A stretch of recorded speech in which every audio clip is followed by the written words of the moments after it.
Al-Fatihah. Bismillahirrahmanirrahim. Putusan Bahsul Masail Senin 18 Rabiul Awal 1443 Hijriah, 25 Oktober 2021 Masehi. Masalah mahram sepersusuan. Ada seorang wanita sebelum menikah ia mempunyai pekerjaan sebagai ibu susuan. Ada orang yang menyusui bayi-bayi. Selang beberapa masa ia menemukan jodohnya dan menikah. Pertanyaan, wanita ini harusnya ada apa-apa. Bagaimanakah status anak yang maksudnya terus suaminya itu mati atau perceraian, kemudian dia nikah lagi gitu loh maksudnya ini. Bukan seorang wanita ini seorang perawan yang menyusui, enggak. Ini kalau orang itu enggak punya susu kalau enggak punya suami. Jadi mestinya begitu ini pertanyaannya. Gitu kan ya.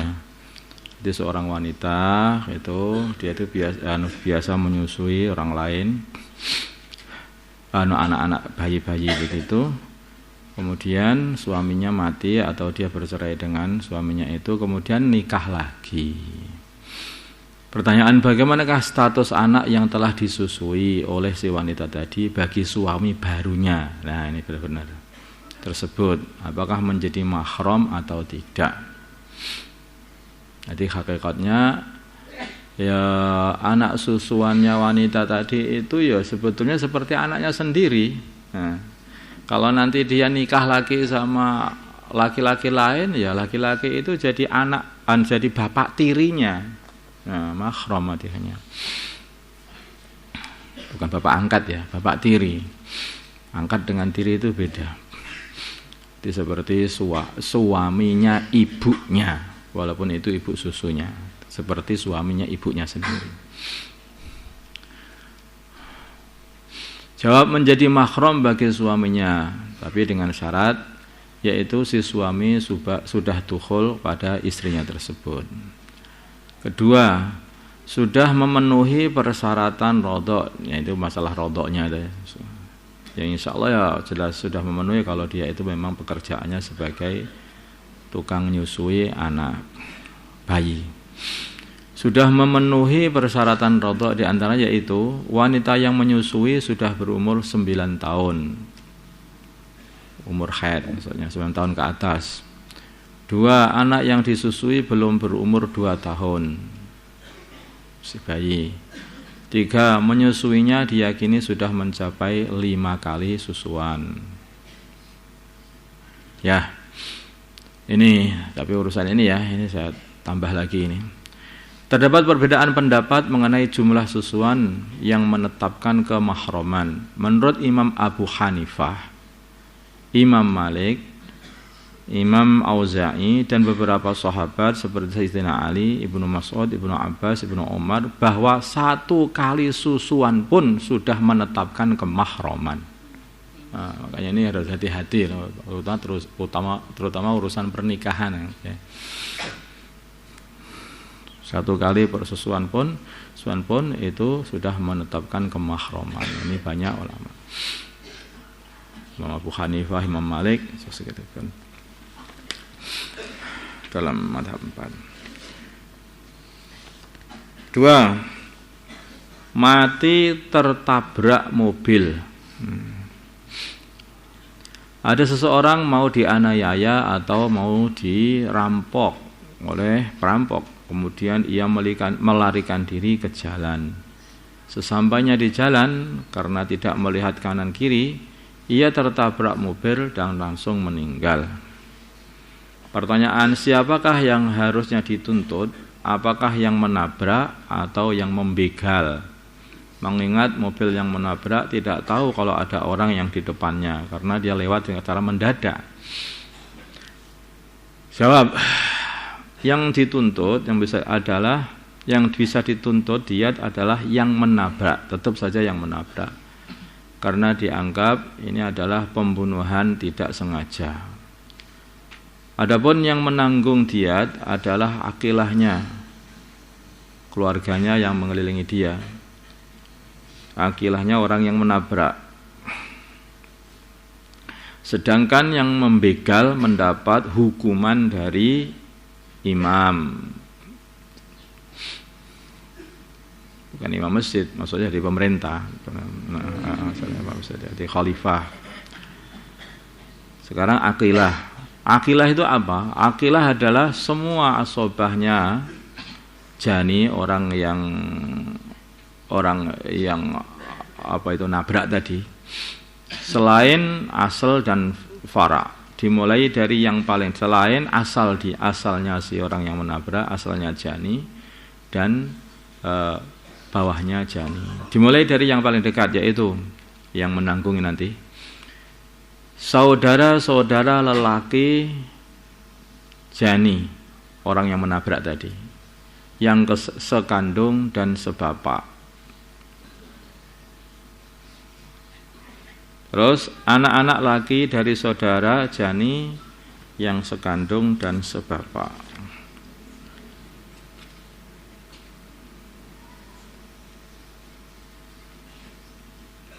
Ini belum, ini yang sebapaknya belum. Ya gak apa-apa lah. Saudara-saudara laki-laki jani yang sebapak. Terus anaknya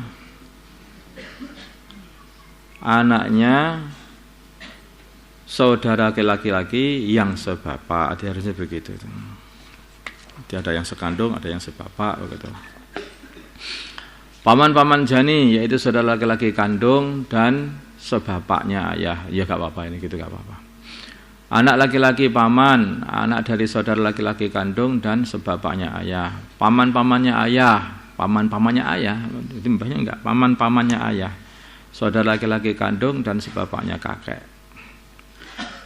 Paman-pamannya ayah, saudara laki-laki kandung dari sekandung dan sebapak, ngono saja kita aja. Kok kadang-kadang. Anak laki-laki dari pamannya ayah. Anak laki-laki dari pamannya ayah. Kalau masih hidup, ya. Nah, paman-paman kakeknya. Iya, paman-pamannya kakeknya. Iya, kalau masih ada lah ini kan, saudara laki-laki kandung dan sebapaknya. Ini sampai ke atas itu semua yang saudara. Akhirnya itu saudara dia, saudara bapak dia, saudara kakek dia, saudara buyut dia, saudara cangkah dia, saudara itu semua itu semuanya itu yang menanggung. Dan anak-anaknya semuanya. Kalau ada. Ini tambahan lagi, anak-anak lelaki dari pamannya, nanti banyaklah itu. Terus mu'tik, yaitu orang kalau dia orang yang memerdekakan jani kalau dia dulunya itu budak. Terus asobahnya mu'tik, nah itu sama saja tadi. Asobahnya mu'tik tadi kanan kiri tadi. Saudaranya itu semuanya, saudaranya dia, saudaranya bapaknya, saudaranya terus saudara laki terus sampai ke atas. Terus mu'tiknya ayahnya, lalu tambah lagi nanti terus saudaranya. Asobahnya orang yang merdekakan ayah. Nah, ini enggak udah dibaca aja lah. Ini terlalu banyak dah. Kali ketiganya juga enggak begitu paham paling nanti kata. Kalau nanti siapa nanti biar dituliskan aja kalau memang pengennya ini. Karena ini enggak ada itu seperti mu'tik di sini ini juga sudah enggak ada. Karena enggak ada yang asalnya budak di sini ya sudah. Adapun pembayaran diat khata, nah, diberi tenggang waktu. Nah, belum tambah lagi ya. Kalau semua asobah tersebut tidak ada, maka pindah ke Baitul Mal. Yang menanggung nanti Baitul Mal. Kalau Baitul Mal tidak ada, maka pindah ke jani itu sendiri. Adapun pembayaran diat khata diberi tenggang waktu sampai 3 tahun bagi akilahnya. Yang kaya setiap tahunnya membayar seukuran setengah dinar, 1.250.000 kira-kira sekarang ini. Adapun akilahnya itu mutawasid, sedengan orang cukup begitu saja, maka setiap tahunnya dia menanggung seukuran 1/4 dinar, yaitu 625.000. Ini sebetulnya ini juga ada hikmahnya ya, agama membuat seperti ini. Yaitu hikmahnya itu supaya orang itu rukun sama keluarganya itu. Jadi satu keluarga itu ada yang punya masalah, yang harus nanggung masalah seperti itu, maka saudara-saudaranya kanan kiri itu semuanya ikut urunan untuk menyelesaikan masalahnya saudaranya atau keponakannya itu tadi, atau saudara sepupunya. Bagi jani sekarang, bagi orang yang menabrak tadi, wajib menunaikan kafarah, yaitu satu, memerdekakan budak muslim kalau ada. Kalau tidak ada, maka puasa 2 bulan berturut-turut, tidak boleh putus, hanya istighfar, puasa taubat. Orang yang obat yang mengandung alkohol, bagaimana hukum alkohol yang digunakan untuk campuran obat-obatan? Jawab boleh. Karena alkohol sendiri ini ya kita melihat atau mengambil pendapatnya ulama yang mengatakan bahwa alkohol itu adalah suci, yang najis itu adalah khamr. Bukan enggak najis, yang najis itu khamr, minuman yang memabukkan itulah yang najis, whisky, bir dan sebagainya itu, cap tikus. Apa itu minumannya wong sini loh, cap tikus. Nah, yang seperti itu najis. Nah, bagaimana dengan alkohol? Alkohol itu tidak najis. Kalau alkohol najis, ya berarti kita nggak boleh makan pisang, nggak boleh makan anggur, ya dah, nggak boleh makan mangga, itu mengandung alkohol. Najis itu. Jadi bukan alkoholnya, itu yang najis itu ya khamrnya, itulah. Wallahu a'lam. Karena kalau sendiri itu, kalau alkohol disahkan dari alkohol murni begitu, atau ada campuran air sekian persen atau 90%, 80% kan, itu alkohol seperti itu biasanya bukan untuk diminum, itu dibuat untuk campuran minyak wangi, dibuat untuk pembersih luka, dibuat untuk seperti itu. Dan itu bukan minuman, itu mendemi, bukan mendemi, itu ngeracuni, malah itu racun. Ya, kadang-kadang ada satu obat-obatan yang hanya bisa dicairkan itu dengan alkohol. Kalau dengan air nggak mau larut, tapi kalau dengan alkohol bisa larut, bisa cair. Ada beberapa zat yang itu mengandung obat. Nah, masalah sandal hilang di tempat selamatan, konduren, kondangan. Ada seseorang pulang dari suatu perkumpulan selamatan, ternyata sandalnya sudah tidak ada di tempatnya, tetapi di dekatnya ada sandal yang mirip dengan miliknya, dan ia yakin bahwa itu adalah sandal orang lain. Mungkin itu tukeran. Nanti kalau diteruskan yang seperti ini, nanti kalau dia datang bawa motor, kemudian motornya hilang, kok di sandingnya itu ada motor yang mirip, dibawa. Jadi repot ini.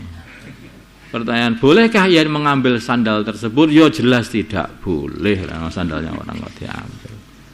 Itu namanya maling, dicuri sandalnya, akhirnya mencuri sandalnya maling. Dua maling saling mencuri namanya itu. Allahumma shalli ala sayyidina Muhammad wa ala sayyidina Muhammad wa ala sayyidina Ibrahim wa ala ali sayyidina Ibrahim wa ala sayyidina Muhammad. Allahumma arham sayyidina Muhammad, Allahumma ighfir li sayyidina Muhammad, Allahumma aslih alif baina qulubihim wa sayyidina Muhammad, Allahumma ansur wa sayyidina Muhammad, Allahumma sallallahu ala sayyidina Muhammad nabiyil ummi. Alhamdulillah.